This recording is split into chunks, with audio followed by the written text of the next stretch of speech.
Corona तो पूरे देश में ऐसा आकार बचा दिया है। अभी तो ये स्थिति है गाँव में, मैं कोई भी मास्क का गाँव में उपयोग नहीं कर रहा है।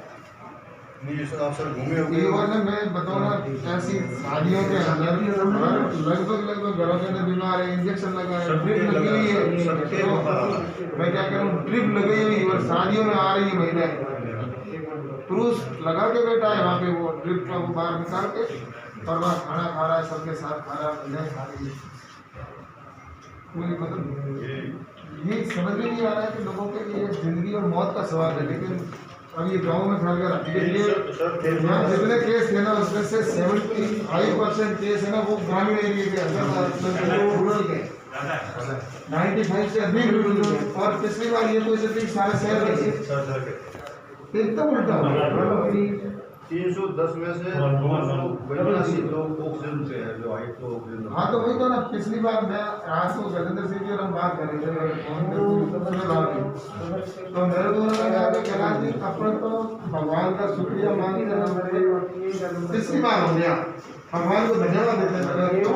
वो भी तो खराब ही था यार, उस बार हुआ ना तब इतना ऑक्सीजन प्रॉब्लम नहीं थी। तो समय 10% लोगों को ऑक्सीजन लगती थी, अब 90% लोगों को ऑक्सीजन लग रही है। सीधे ही अटैक है, सीधा अटैक। इसका तो एक ही है भाई, खुद का केयर करेंगे तो, नहीं तो ये तो बहुत डॉक्टर का नर्सिंग स्टाफ तो लिमिट है तो फिर ये सब पूरे गाँव और कहीं बोल दिया। एक गाँव में आप शायद कोई गए होंगे, वहाँ पर कितने कह रहे हैं 40 लोग मर गए। मैं जा रहा हूँ कल, वहाँ पर 40 लोग मर गए, जहाँ जिंदगी से चले गए, फिर भी लोगों को चिंता नहीं।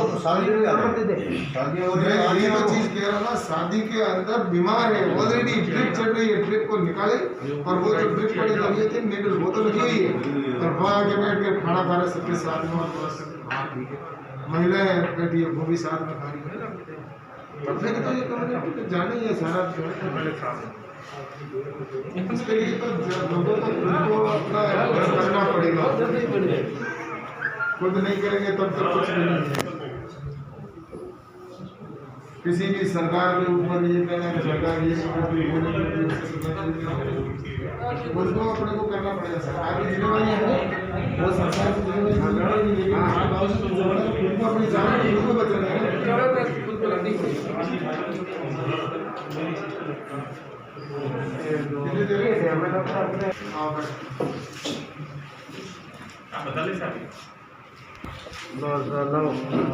ये तो हमारा मालिक का डाल है, नहीं है डालूंगा तो मैं ही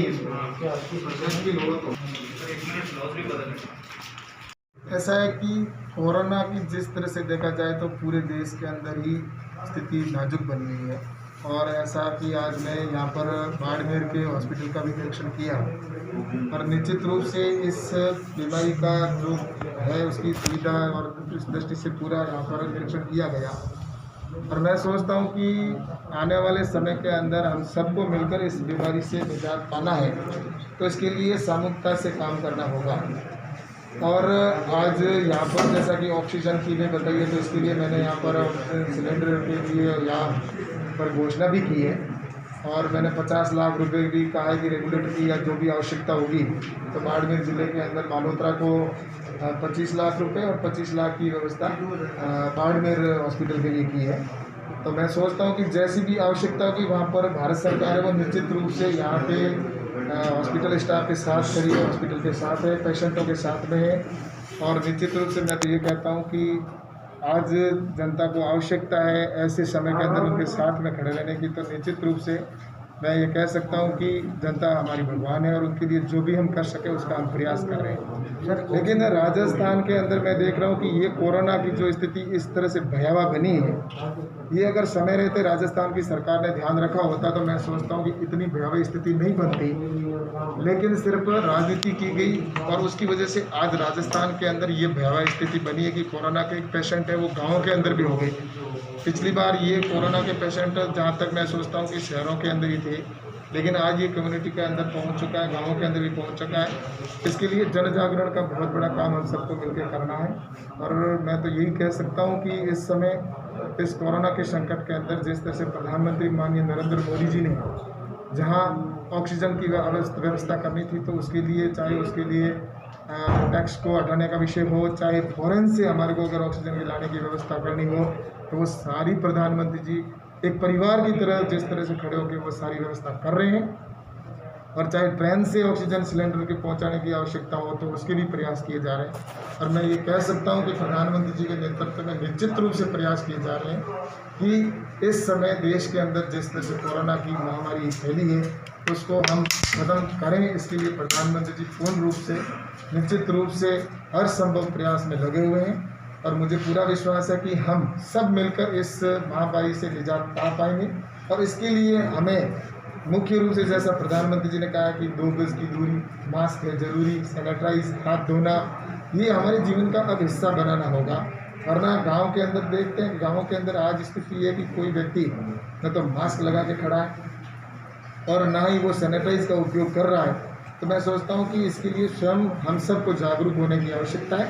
और साथ ही मैं सोचता हूँ कि इसके लिए जहाँ भी आवश्यकता होगी तो इसके लिए मैं स्वयं यहाँ पर हूँ। और निश्चित रूप से मैं डॉक्टर्स को भी धन्यवाद दूंगा, हमारे नर्सिंग स्टाफ को भी धन्यवाद दूंगा कि ऐसे विषम परिस्थितियों के अंदर भी वो खड़े होकर उनके साथ पेशेंट जो है इस बीमारी को ख़त्म करने के लिए जो भी आवश्यकता होती है तो निश्चित रूप से कर रहे हैं। तो मैं नर्सिंग स्टाफ और मेडिकल स्टाफ और पूरा और साथ ही पुलिस कर्मी हैं, अन्य और जो भी हमारे सफाई कर्मी हैं, उन सबको भी मैं बहुत बहुत धन्यवाद दूँगा। सर आप बात करेंगे या ऐसा है कि मैं प्रारंभ से ही इसकी पूरी मॉनिटरिंग कर रहा हूँ। जहाँ भी पेशेंट्स अगर कोई एडमिट करवाने का विषय है तो भी मैंने पूरी तरह से इसकी मॉनिटरिंग की है, मुझे पूरी एक एक चीज़ की जानकारी है। और ऑक्सीजन के लिए भी मैंने निश्चित रूप से आवश्यकता जहाँ पड़ी तो प्रशासन के मैं संपर्क में हूँ और संपर्क में रहकर मैंने इसके लिए काम भी किया है। और आगे भी जहाँ भी आवश्यकता होगी तो निश्चित रूप से मंत्री जी से भी बात करने की आवश्यकता होगी तो वहाँ पर भी करके, और यहाँ पर मैं ये कह सकता हूँ कि आने वाले समय में ऑक्सीजन की वजह से एक भी व्यक्ति की जान नहीं जाएगी, ऐसा मैं निश्चित रूप से आश्वस्त हूँ। क्योंकि एक जनता हमारी भगवान है और उनके लिए आज ये अवसर है उनके साथ खड़े रहने का, तो मैं निश्चित रूप से उनके साथ खड़ा हूँ।